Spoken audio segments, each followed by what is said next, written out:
Welcome to this edition of the Desert Vision, presented by U.S. Army Central. I'm Sergeant Brett Nordyke. And I'm Sergeant James Larmer. Coming up on this edition of the Desert Vision, U.S. Army Central and Kuwaiti soldiers participate in the Area Support Group-Kuwait 2018 basketball tournament. An USARCENT Soldier shares his story of earning his Level 2 Modern Army Combatives Program certification. And USARCENT's Deputy Commanding General shares his thoughts on leadership.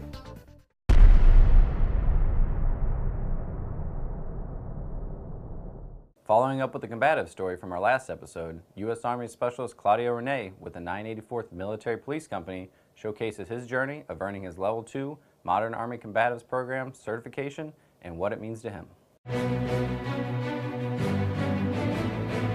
What's more warrior-like than hand-to-hand combat?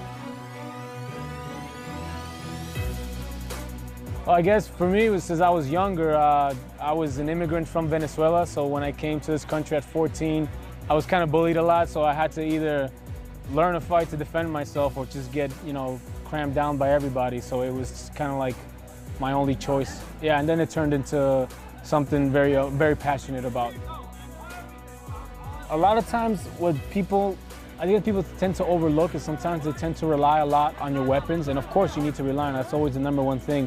But there's times where we can't use our weapons and we need to grapple, try to hold this person down. And I feel like knowing the proper techniques to do that, to not only not hurt yourself, but then not hurt the other opponent or kill the other opponent. When I was younger, I was very tense, very scared because you're fighting another opponent, so it's a scary experience, especially going into a fist-to-fist fight or anything like that. So after a while, when you train it and you do it enough times, you realize that the calmer you are, the more effective you are. Even from relaxing your face sometimes can help you think clearly what your next move is going to be and what you're reacting. You're more reacting to your opponent. You're not so much thinking what you're going to do, you're reacting what he's going to do, and then you counter that. Timekeeper, you ready? Scorekeeper, you ready? Fighter, you ready? Fighter, you ready? Fight!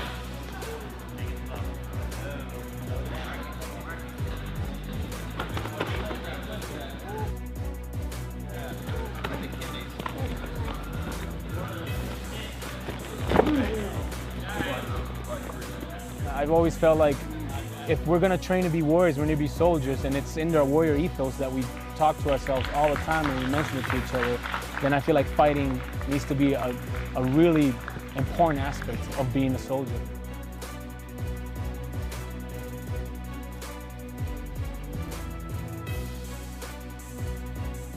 Rene has participated in a variety of martial arts disciplines since the age of 14 and enjoys the hand-to-hand combat that combatives allows him to demonstrate. Next, American and Kuwaiti soldiers compete for the Area Support Group-Kuwait 2018 Basketball Championship title at Camp Arifjan. Had a tournament with the Kuwaitis. We just bring each other together because we've never played together before, so just throwing people together and playing and being able to have the chemistry, it's pretty good. So I believe doing this, it gives a connection so that you can be outside of basketball, outside of sports world. So I believe it builds teamwork between us two, and just a good time for us to have out here, and it just brings us two together. Sports activities like these demonstrate the importance of teamwork and continue to strengthen partner relationships outside of the workplace. Continuing the effort to protect troops deployed to malaria-endemic areas, the Walter Reed Army Institute of Research, or RARE, has been at the forefront of the U.S. Army's anti-malarial effort for decades, pursuing two lines of effort: developing anti-malarial vaccines and drugs. All of these endemic infectious disease threats affect readiness because if our soldiers are sick, they're not out fighting the war. RARE's anti-malarial vaccine continues its tradition of developing life-saving vaccines with the goal of protection through a deployment. RARE's other line of effort is developing anti-malarial drugs for malaria prevention and cure. RARE has participated in developing every available malaria prevention drug.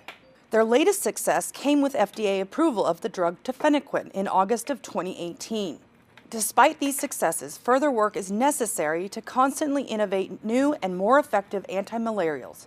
You know, the parasites tend to outsmart us, so they develop resistance. As we push out new drugs, those will eventually develop resistance, and so we need to keep the pipeline going. Rare continues to field preventatives, therapeutics, and diagnostics to stay ahead of these illnesses. For your Army Medical Command, I'm Jenny Fisher. Leadership is a characteristic that is personified differently by each leader. In this segment of our series, Leaders on Leading, we learn what leadership means to Major General David Hill, U.S. Army Central's Deputy Commanding General. One of the reasons I think I'm still serving after almost 29 years of service is because I feel like from my first unit of assignment to today, I've been blessed to interact with really positive, encouraging leadership throughout my entire Army career. And you know, there's been things that have stood out at different periods of my time. There's been sometimes where I've worked for folks that were just technically or tactically brilliant, right? And you know, there's an aspect of that that's truly impressive and aspirational. But often it's the human dimension of what you do as leaders, right, that I think resonates with me most. As far as leadership style, I think personally it has to be genuine, because I think trying to be something other than yourself is difficult personally, and I think those that work for you see through that in a moment's notice, right? And if you're not perceived as genuine, I think that sort of undermines your credibility as a leader. As a leader, you have to recognize that it's never about you. It's about your organization, its mission, and the people that work with you. Quick to praise when you have successes, and quick to accept responsibility when things don't go well are examples, I think, of being humble and recognizing, again, that it's not about you. From the standpoint of being kind, you know, some people, that raises an eyebrow when I say that, because it may or may not fit with their expectations of a military leader. And by no means does that mean soft or that you accept anything other than the highest standards. It's still absolutely essential as a leader that you set and enforce high standards. But you know, when we're unable to achieve those standards, or we veer left and right of expectations, you know, you correct with respect and you treat everyone with dignity. And you do that in a way that improves your organization and improves the health and morale of your organization as you move forward. Our organizations are not perpetual energy machines. Here in Kuwait, wherever you serve, anywhere I've been in the last 5 to 10 years, I think there's a general sense that our requirements always exceed the resources that we have to put against it. And you know, so leaders and how they prioritize, how they encourage, and help folks work through those challenges. You can put positive energy into the system that helps move you forward, or you can be a drag on the system, and that gets to a little bit of style in how you drive your organization. So, be genuine, be humble, be kind, be optimistic, and I think that's a leader style that fits well. To be a good leader, I think if you've accomplished the mission and you've improved your organization, some might, just based off of those two things, characterize you as a good leader. But I think, you know, if you've inspired people during the time that you've led them, you've inspired them a way that makes them sort of want to apply discretionary effort more than what's asked of them, because they're committed to the mission, they're committed to you, they believe in what you're trying to do. But that gets to being a great leader, right? Because I think those are folks that leave a lasting impact. And you know, there's a little bit of distinction there between just competence and character, and then bringing the two together in a way that's just truly powerful. So I think, in my mind, that's a difference between a good leader and a great leader. Now let's take a look at what the major commands of U.S. Army Central are up to.